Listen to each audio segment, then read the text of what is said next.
just played Cordoba for you by Albéniz. Albéniz is one of Spain's most beloved composers, and this piece, Cordoba, from the Songs of Spain, is one of the finest pieces that he wrote. He felt so too. He always loved this piece, and he loved Cordoba. In fact, he was named after the patron saint Isaac of Cordoba from the 9th century.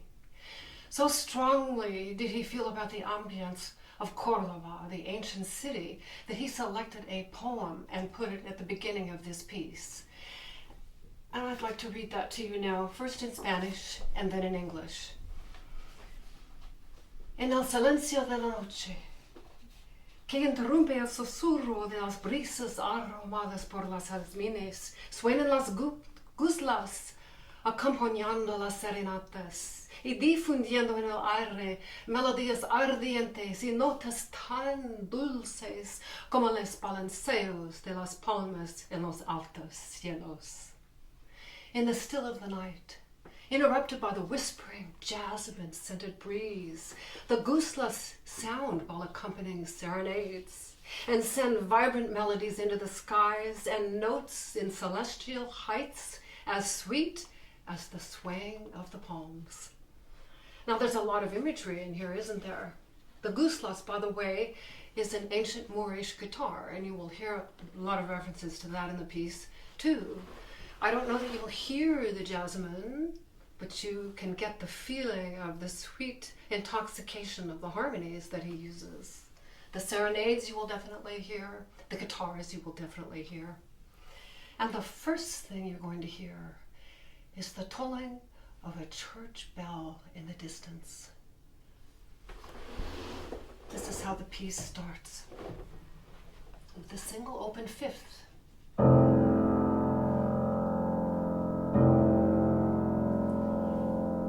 And then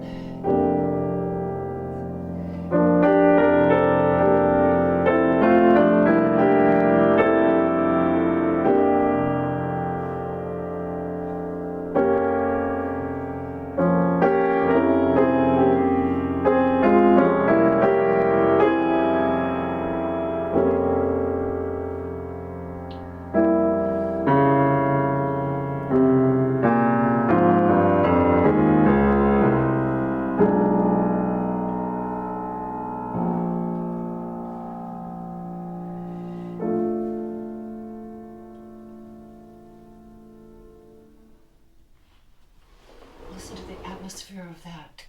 Don't you sense that there's a lot of mystery going on here?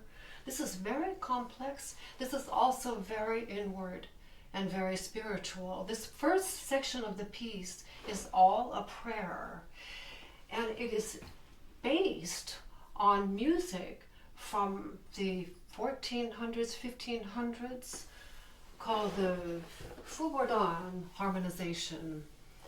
And it gives a different character and color because that type of harmonization uses a lot of fourths. I'd like to play for you one example of harmonization from that period of the early Renaissance, because that's what he's evoking with the opening here. He's going way back in time with Cordoba. Cordoba was in existence, built in the 9th century, and the mosque that's there today has been in existence for over 1,000 years. So there's a lot of rich history and the value in the civilization and everything that came out of Cordoba. So it's very possible that you would have heard something like this going on with a melody.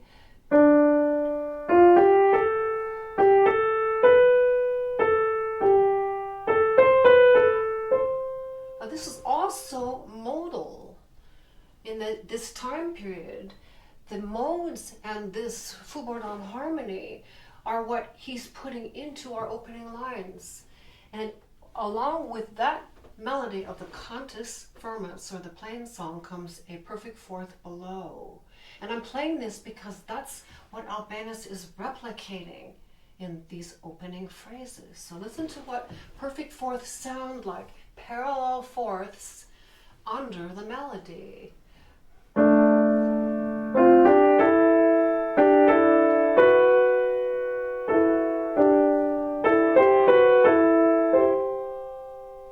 Very much like Gregorian chant. You know, these are ancient forms of music. So in our opening here, this chord is the first inversion of what we might call a G minor chord. Let's just play this right hand alone and see if it sounds like G minor. And we have the F tonality in the bass with the pedal point of F and C. And if G minor, we already have polytonality right there. We have a juxtaposition of already two different tonal centers. It's already adding that complexity to the piece. So the right hand melody by itself here, listen for what the tonality might be. This is three-part harmony, three voices.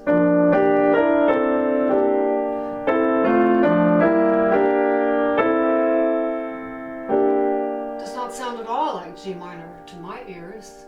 It doesn't really sound like F major either.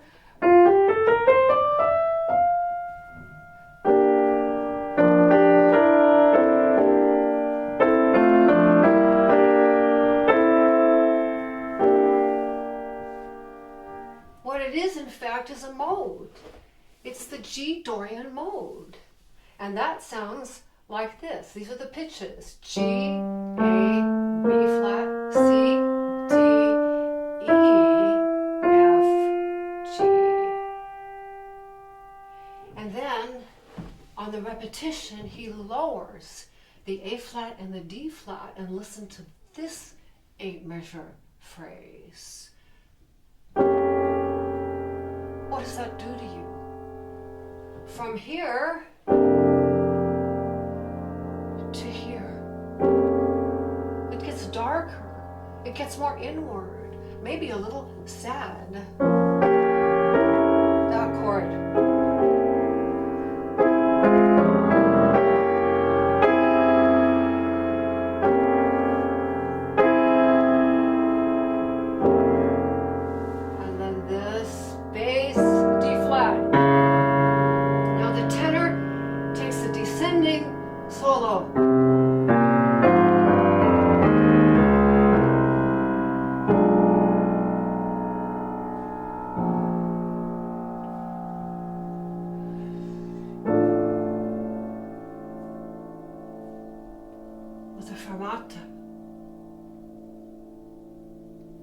Meaning to hold it.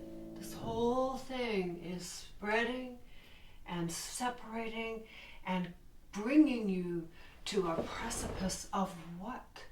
What is that chord at the end there? Well, it is a D minor second inversion. And in the bass, we get the dominant A.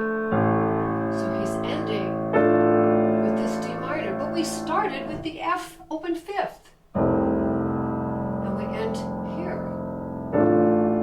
And this is what he's doing for this whole first section, is wavering between F major and D minor.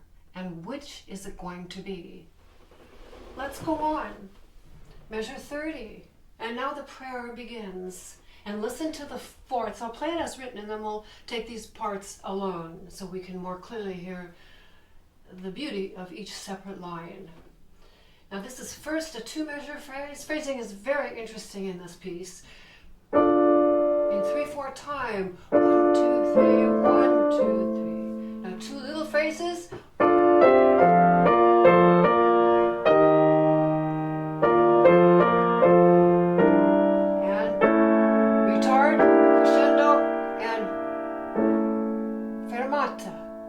What chord is this?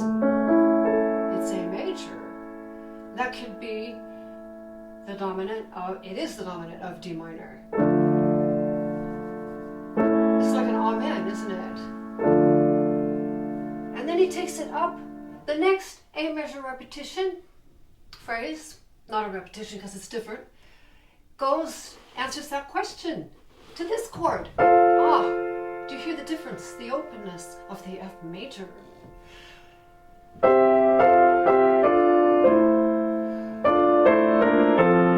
Coming down. And this pungent G sharp. What do you have at the end? Another A major with a fermata. And the final phrase, and I used it right from the poem, in celestial heights. What key? F major. These are church bells. Actually, heavenly bells.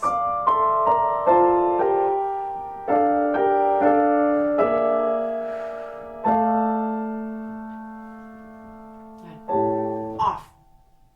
Suspension. You're totally left. What is coming? And then we come to this marvelous body of the piece, which I call an Andalusian fantasy. This is a good place for me to show you now what I'm looking at. This is a brand new engraving of a 6-page chart. And you can see that it's a lot wider than your traditional music. In fact, it is 11 inches by 17 inches. And this enables me to get enormously long, uninterrupted phrases. I call these all different systems. Now, of these 6 pages in your chart package, your version comes like this in black and white. It's beautiful and restful on the eyes. And I've included the poem in Spanish and English, either side here. But you say, but I want those colors. I want all those extra markings that I saw on your copy, which you saw here. Well, you get them. You get them in one of the most important supplies. And I'll show you the satellite view that you get. This is the vertical 11 inch by 17 inch. This is, instead of 6 pages, the entire piece is on 3 of these. I'm only showing you page 1 of this. The notes are smaller, but you start to get the overview more this way. And then, after I make this, I can then make my favorite part of any chart package, and that is this, the color structural analysis. This to me is so incredibly helpful and valuable. When I make these, and I do spend months making these and thinking about them. This is page 1, this is page 2, and this is page 3. Although this is quite splendid to see the entire piece. And I have taped these on the back with this heavy clear tape, and then they can just fold easily. But for right now, I'd like to look at just pages 1 and 2 with you and show you now how spectacular. Well, let's actually just look at page 1. The construction of what I just played, page 1 was all the way from here to here. And what do you notice about the color? I used green. I used green for the whole prayer introduction section.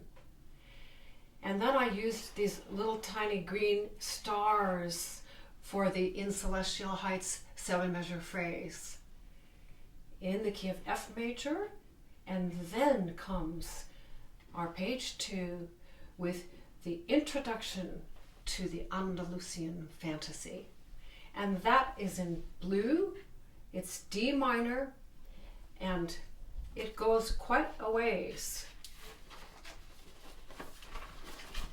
Goes page 2 all the way to page here, and then here comes the developmental section in the parallel D major. We'll come back to this, but let's now go on to our opening section A.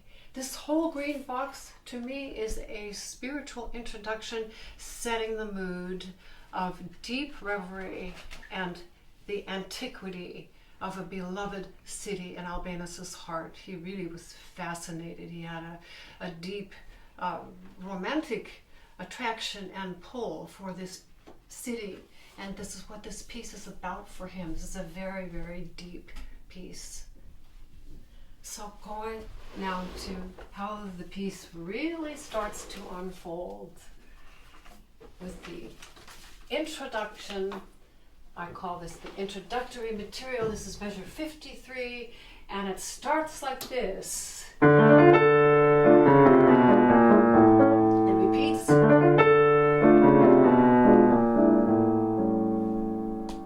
Let's talk about just that, because there's a lot to this. In the bass we have the D. And repetition. So he's got the tonic and the dominant. And the tonic, chromatic, tonic. The right hand is a guitar riff. Da da da da. And it's a second inversion of D minor. And it's two parts. You've got the melody in the soprano, rest, and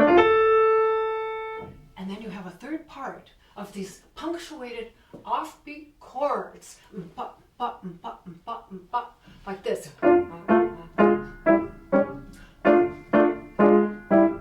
But that all has to be played in the right hand. So listen to my touch now, how I bring out the upward melodic line.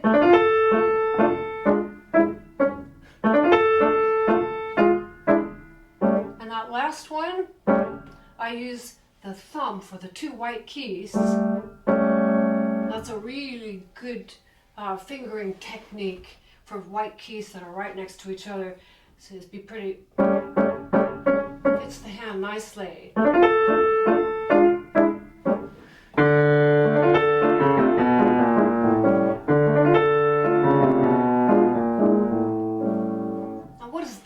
For you? Well, what it does for me is I know I'm in the land of the Moors. I know I'm in Andalusia in southern Spain, that's so filled with these harmonies of the folk tunes from the region and the instruments of the guitar and the castanets and the cante, always the song. And that's what happens right now at measure 57, this gorgeous melody, this exquisite, hauntingly beautiful melody on D minor. This starts on the third scale degree, F, and up to E. How do you think of that? And a little ornament.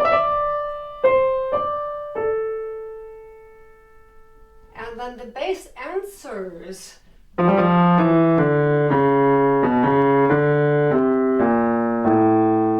the tenor comes in with a second voice. The melody of the right hand has the same idea as our introduction, with the upper sustained melodic notes and the offbeat punctuated staccati. Now this is more difficult than it sounds. So first I'm going to take the right hand alone of the melody line. Sorry. See, you're not expecting that going to that fifth. E. And this little ornament now, this has to be like the singer. Always try to sing it. But underneath we have this.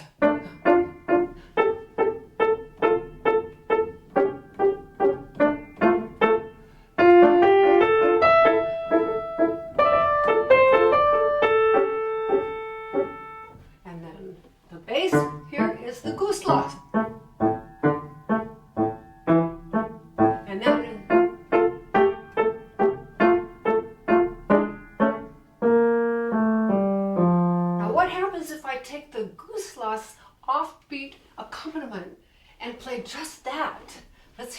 sounds like. I'm working now on this page 2. Again, this is so splendidly laid out. This is all part of what goes into making a chart package, and I will tell you how you can get this, because I'm sure you're going to want to work from this chart package. It's from my website, Sally Christian Music, as digital downloads. So you just print out your supplies, all the PDFs of everything I've showed you today, and print it on heavy cardstock paper, and it will last forever. They're beautiful copies. I love them. So 8 measures across here. This is unprecedented. You will never find this in any other edition. And I can then compare and see 4 measures for the soprano line, 4 measures for the bass answer. Now I'm going to take the accompaniment of this gusla part here in the left hand, and then the right hand gusla part. So we're getting acquainted with the inner workings of the textures of the piece. This is how he builds the complexity, the unpredictable. Measure 57, guslas. This is the accompaniment, but it has meaning. These are not empty notes. We need to shape these too.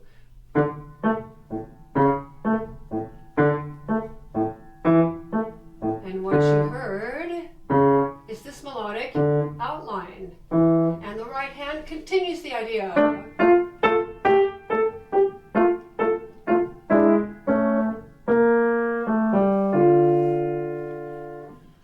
Now let's put everything together and go once more as written here. This line is so important. And I will tell you one thing technically. I worked a very long time. This piece has been on my repertoire since I was 18. It was one of the first pieces that I learned in the Spanish idiom from Albéniz.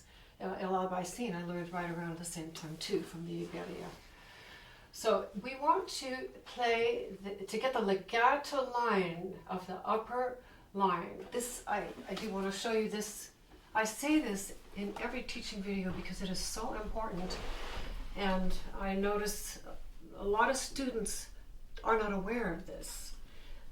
The appearance of 2 stems on 1 note, that doesn't mean you play the note twice. That means that the note is shared by 2 voices. The soprano voice is the upward stemmed quarter notes. The downward stemmed 8th note is for the alto guslas accompaniment. So we need to distinguish between those 2 parts. Now, how do we do it technically? This is my secret. I'm going to keep my hand rather low on here. Now I have to, this tricky fingering here. Fingerings, and it's written in your music. Fingers 4, 5, and a crossover with the 4, and reach up to the E. That's perfectly legato. If I played it with the fingers 1, 2, 3, 5, it would be easy. But that's the sound we want. See if you can duplicate that with fingers 4, 5, 4, 5. Now to get these, those are awkward changes. They're quick. You have to go like this. See, I'm really, my hand's practically to the horizontal fingers like this. Very weird hand position. Would you think, oh, let's play the piano looking like this? You wouldn't, but you do. And that's what makes this so tricky. But once you get this feeling and this hand position, you won't miss these. I played it for years, always kind of missing one of them until I finally said, okay, this is how you do it. Right? And then we'll reach up. See how the staccato, there's like pizzicati of the guitar.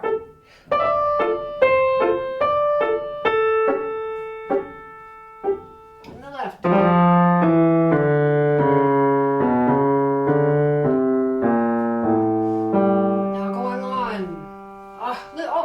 That line.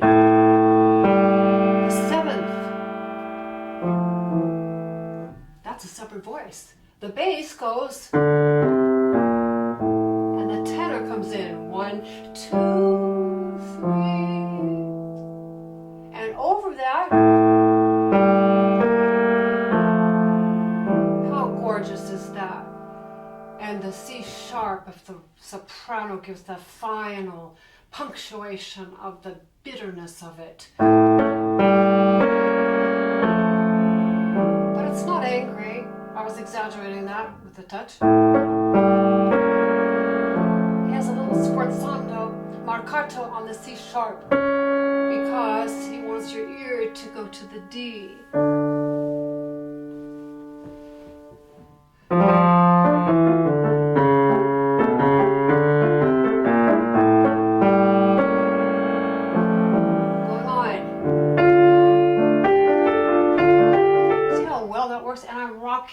I'm rocking back and forth like this with this lateral motion of the arm, and the fingers are like together, the little tips are together like a ball. I love to show this example. Take your left hand, take your fingers in a ball here, like a cone at the tips here, they're all joined together, plant it in your palm and pivot around.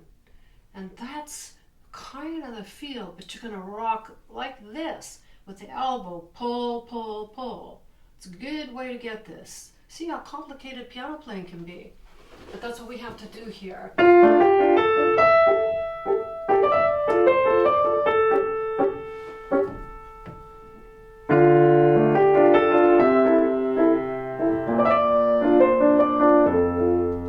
Now going on here, the parts we can develop. Listen to this chord. I'm just going to block chord here so you can hear the harmonies that are coming. This is the next 8-measure phrase. All 8-measure phrases, most of the time, with a few exceptions. Another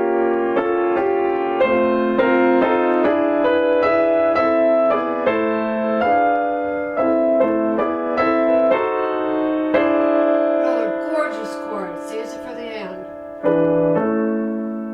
And you want to shape that whole line. Same idea.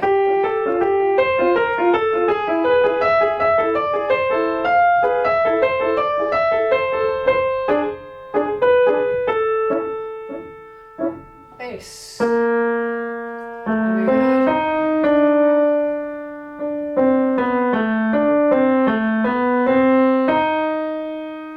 There's that Moorish.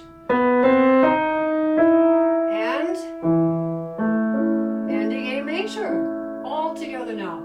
And start with this little marcato in the left hand on this B flat. He wants that.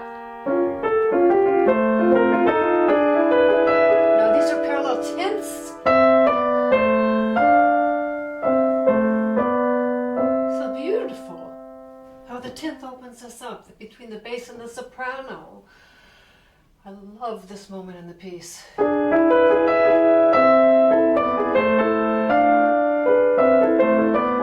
Crescendo.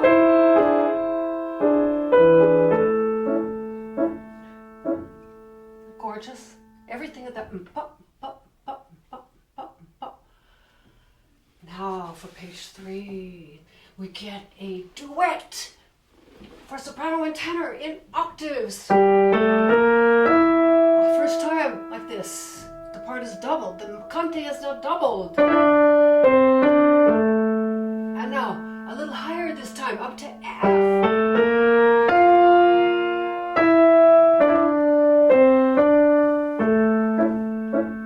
That same ending. It's ended 2 times like that now. Measure 76 and measure 84. And then, let me show you the music here. This is the page 3. All in the blue box. Starting right here, the melody now, instead of starting, as we know, on the F, this starts up a step on the G. And then goes to, what is that doing to you? This is all telling the story. Each one of these phrases is a different part of the composition of the garden or of the terraces, the beautiful courtyards that they have in Cordoba. They're exquisite. You know, he loved nature. He loved the sunlight and the air and the olives, and that the whole ambience was a romantic feast for his senses. And he's putting the same translation into these phrases and these harmonies. And what I love about this chart, this really worked out well. You notice that I have on the music rack here pages 2 and 3 back to back.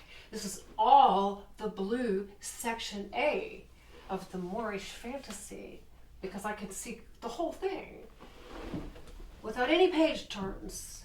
We're all in this, steeped in this one key. But what is happening with all these A major cadences that we've had?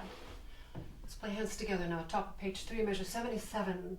And this gorgeous 7th in the bass. And it's a pedal point of an A. Not only do we have these, but he's giving us a pedal point. And another one. Off. Listen for this pedal point. And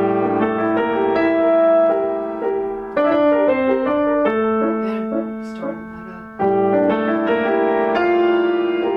Let it make it cry.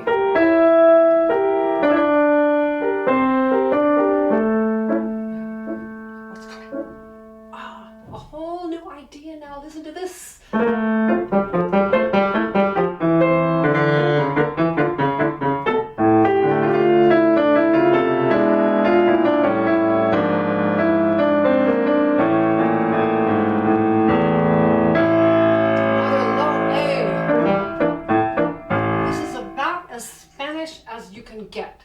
And this is the last 8-measure system of our A section. So he's building this whole thing. I want to show you this. I'd love to be able to do this. How can you see it any more clearly? If I could hold these, I can just hold it like that. This is page 2, page 3, all 8 measures. Well, this little one was 4, and that has significance too. That comes back later in the piece exactly like that. In fact, this whole 12 measures comes identically back at the end. So that's easy to learn. But look at these endings here, this cadence. 8th measure, A major. 8th measure, A major. 8th, again, 6/4, A major, and A major. Why is he repeating this every 8 measures to a cadence on the A major? We'll find out. We're almost there at the new material B section. But I want to go back here now to measure 85, because this is another one of these dialogues. You remember at the beginning, the soprano started, and then the bass answered. Well, here, the bass gets to go first, and we have a new motive.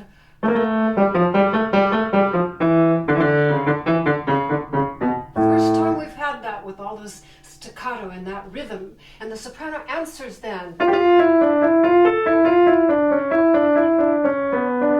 How gorgeous is that? One is staccato and the other is mellifluous.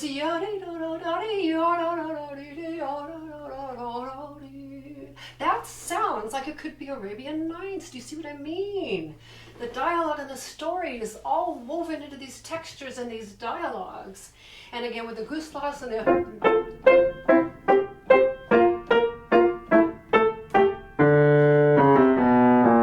What's that? That's our opening introductory motive. But he does it this way. Shocking G sharp. And then...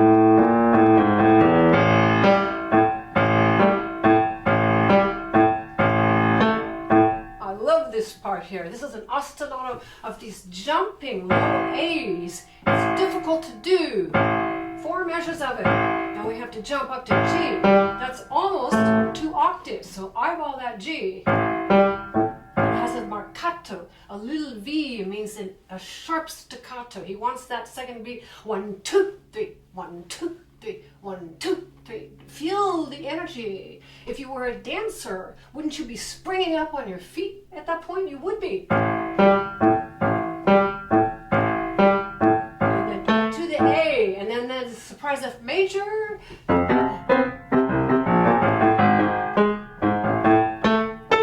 Great line. And over that, the right hand, I call this the castanets motive, because this is what castanets sound like. I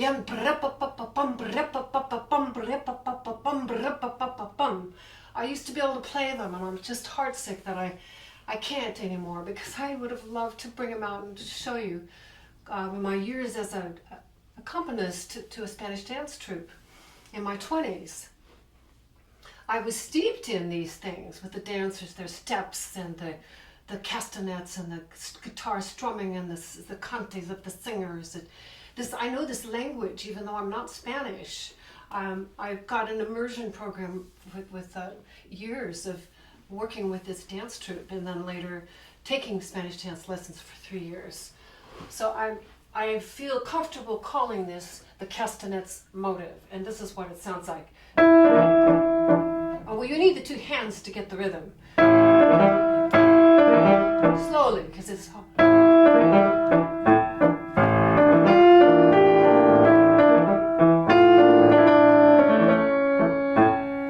That's a marvelous moment in the piece. The chords. So Spanish.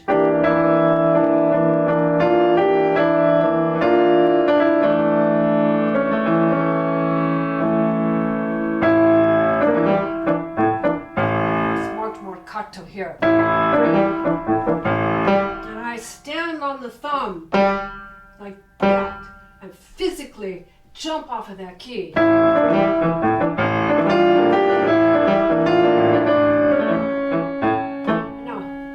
for F major.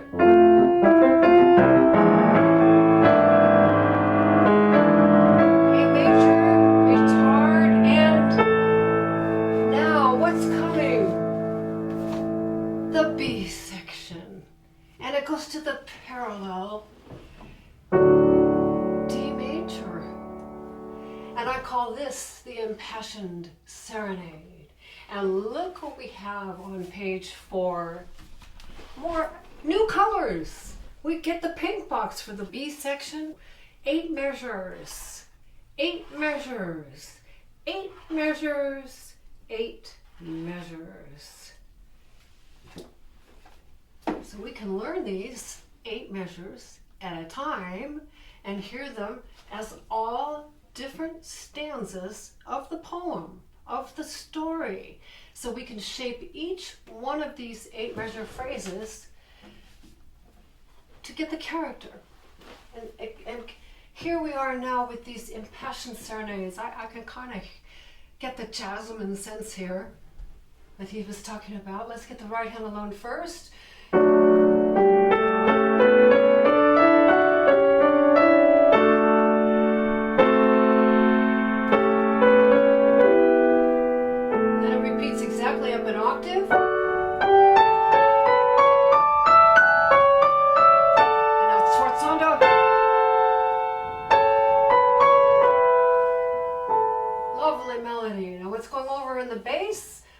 Again, 2 parts, 2 stems on 1 note.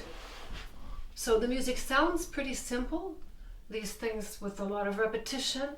That's sort of the character of the folk music, that these were inspired by. None of these are actual identical quotes from songs and dances. They're impressions of them. When he was a boy, he used to travel with his father, who was a customs officer, and they traveled all over the world together. And the boyhood memories Albéniz had in the region of southern Spain, where Cordoba is, in the Andalusian area, they stuck with him for his whole life. He was deeply moved and drawn to southern Spain, even though he lived much of his life as an adult in Madrid, farther north. But here we have now, and I've got these notes circled in yellow, It's a simple line of the D. And okay, it's simple, but it's not. I looked the other day at this and I said, well, just a darn minute here. This third beat of this broken octave has 2 stems on each note. Why do you need to do that? Something so simple. Why does it have 2 voices? Well, the bass note is doing this. 1, 2, 3, 1, 2, 3, 2, 3, 1, 2, 3, 1, 2.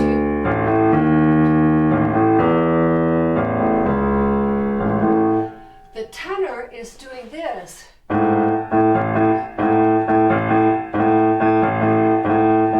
So this is doubled. 2 voices.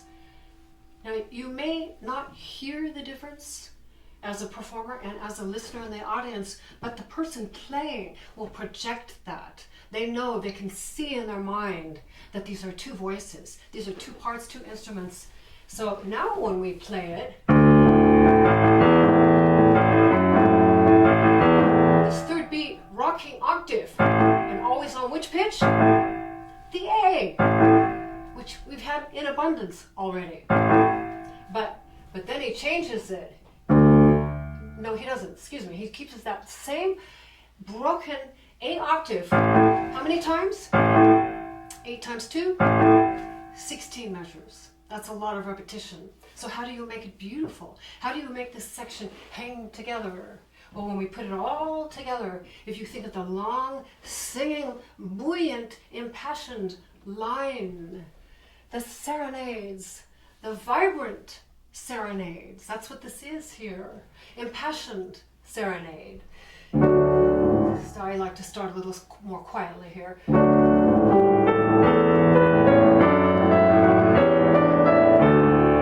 Dissonance. Bring out this. Beautiful. See? You can make this very, very interesting with the hidden harmonies.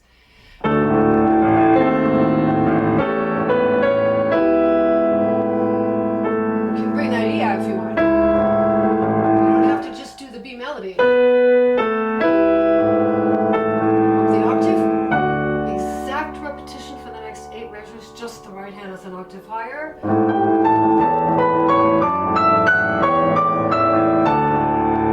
Dissonance.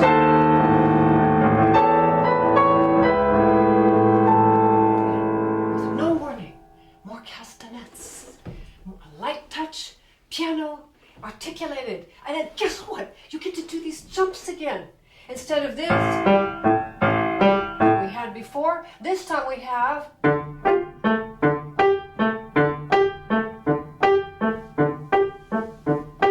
watch. Now those are very important, those second beats. 1, 2. Sorry.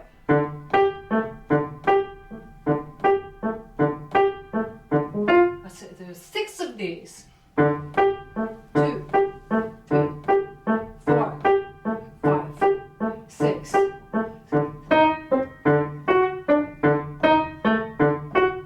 Would be good to block this. 2, 3, 4, 5, 6. Oh, that's beautiful. To hear the hollow haunting of that diminished 5th, E flat to A, and then the harmonious 3rd. But listen, that's the spice again. And the right hand has this beautiful. And then subito pianissimo to the minor.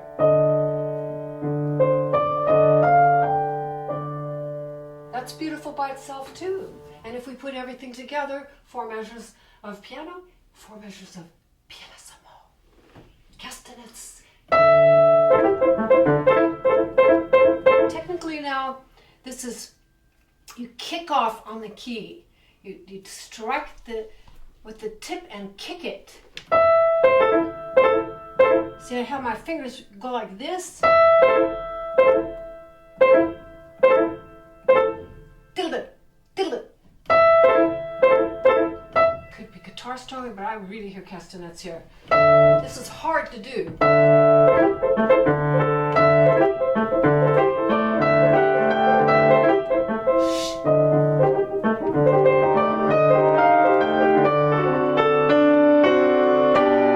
Now this is the most gorgeous moment. I put it in a yellow box because it's leading. I call this the grandiose 8-measure phrase. It's leading to something spectacular and unexpected. So let's take this bass line again. It's repetitive. But over, not so easy with all these.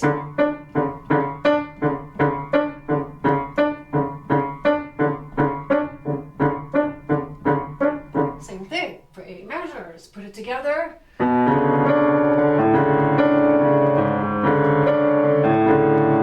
That's very hard to do. And then the right hand has this in octaves.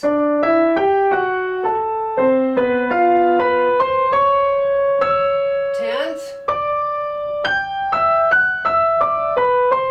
Ninth. Ooh.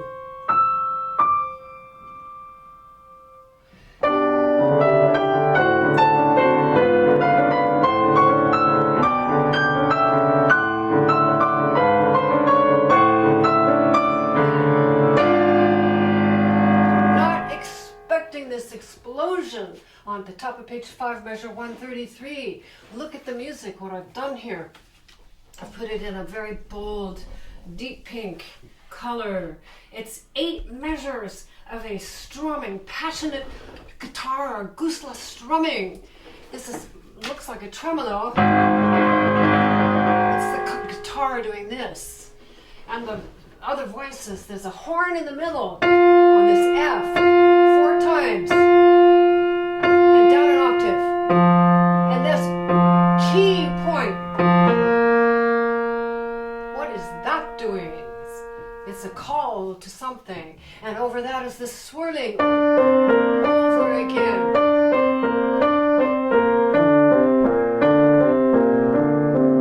What's coming? It's so beautiful. Now when I was in those years with the Spanish dance troupe, my teacher and dear friend was the beloved Spanish dancer from California, and I lived in the Central Valley in the Fresno area, Amparo Iturbi. And she was a dedicated, splendid master as a dancer of the flamenco dance. Well, I saw her dance Cordoba. She made the most stunning choreography of it. And at this point in the piece, with these circles, she brought out her gorgeous Spanish fan, and she punctuated ya-da-dum, dee-da-dum, dee-da-dum, dee-da. And then she got low, went quiet.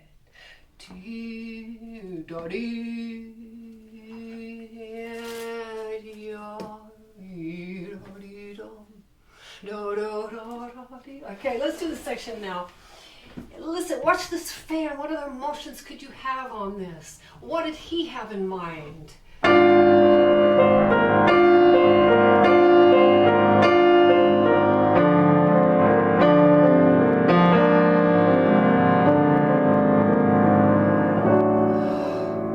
that comes. So are you expecting that?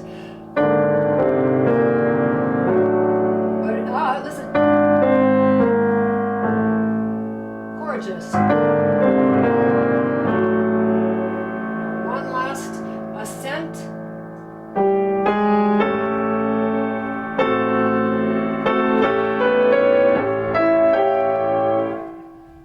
Take the left hand first, and I'm going to redistribute.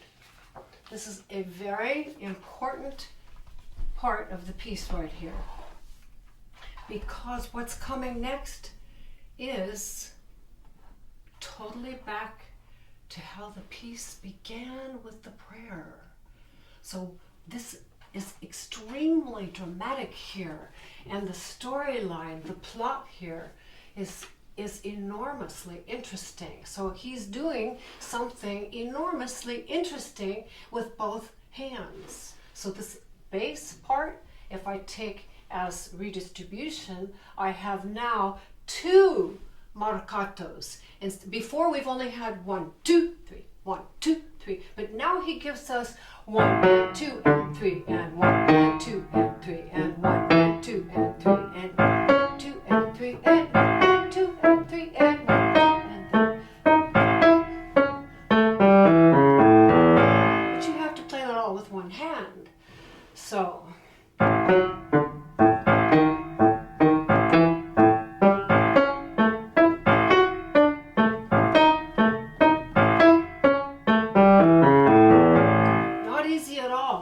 piano, and over the right hand has these beautiful last of the serenade 8-measure passages. That's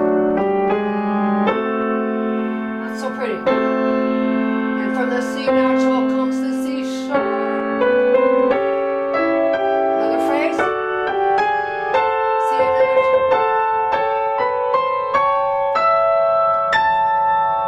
A major. He dramatically ends another 8th measure in A major.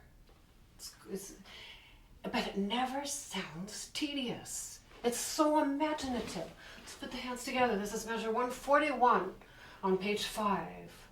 This is the last of the B section. Start piano. Now these offbeats now they're inner agitato.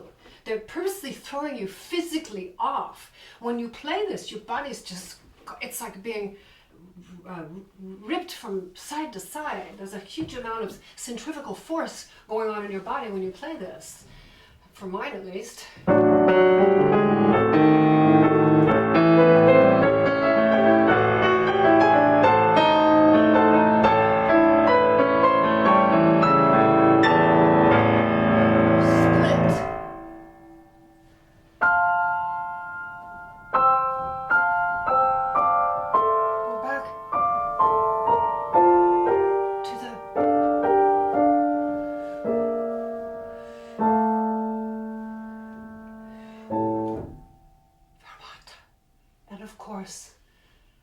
Our theme 1, our beautiful Conte returns. These are the 12 measures I told you that were identical. And at that point, it's very easy with your chart to just move your page 5 to the left. Your 6 is already waiting and you have no more page turns. That's it. So here we are now at measure 156 with the return of our section A, theme 1. And it's going to sound a little different this time. He's marked it poco meno mosso, a little less moving. He's marked it dolce, sweetly. We're different now. We're going to play it differently. We've changed.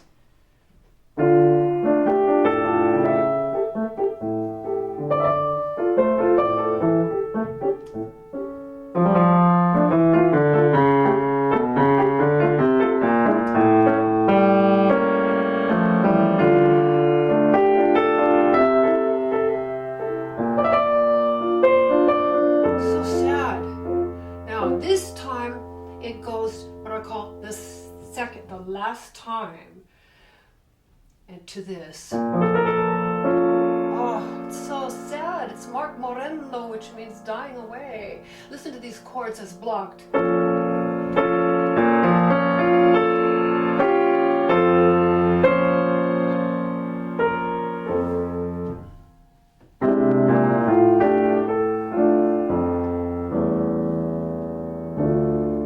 a lot to this.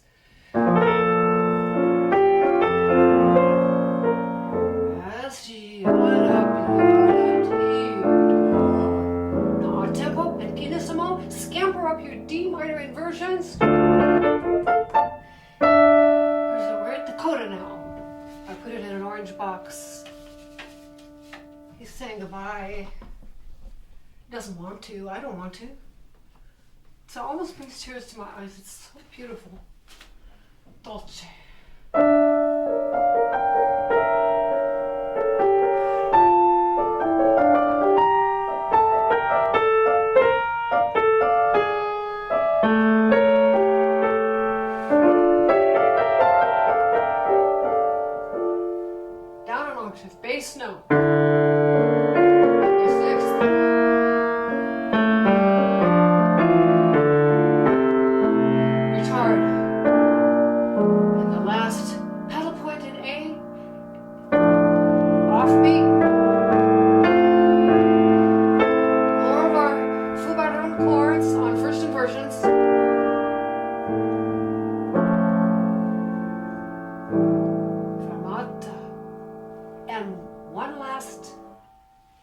blue box and stars, just like the piece began, but this I call the departing of the Andalusian fantasy. We're saying goodbye. There's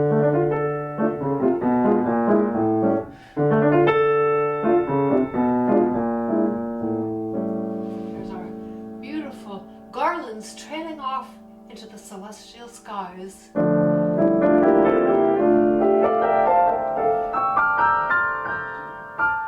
G minor, second inversion, and it's way up high. And of course, the typical 5/1 cadence. I like a little pedal on those. Just cushion them with pedal. A long staccato.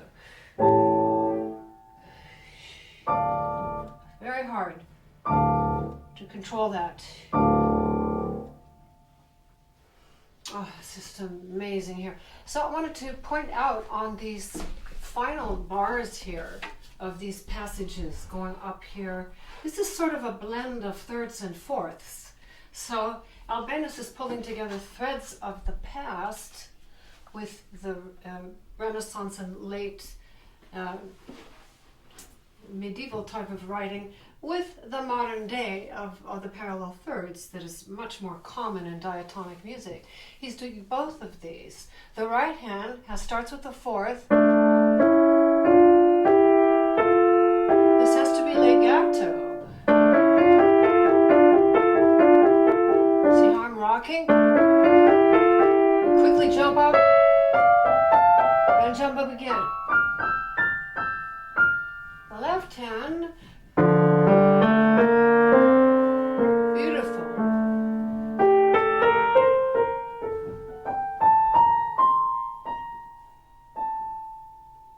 Put them together.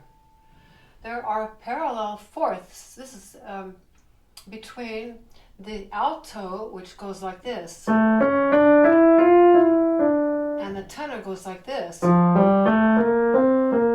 I put those together, starting right here, now fourths.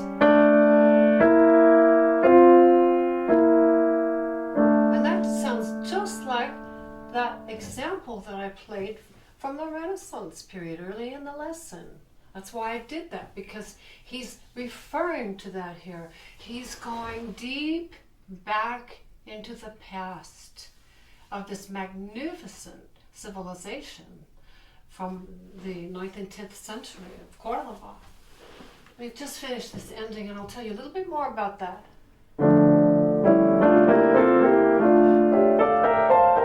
And the pedaling here is also hard. I've worked for years on this. I still work on these things. How do I really hear this? I like to blend with the pedal just a little bit. I don't want it too dry. I don't want it swimming in pedal. Just a kind of a mix. And I have to hang on to the D. You're getting measure. I hold the pedal here while I jump up. I don't ease it off. I like that clear at the end. 2, 3, 1, 2, 3. Ah, that's perfect. So what I did is I pulled and swept out with my hands and my arms. You can work a lot on that touch. Ah, that was beautiful. So experiment, get the sound that you like for your ending. It's a beautiful piece, don't you think?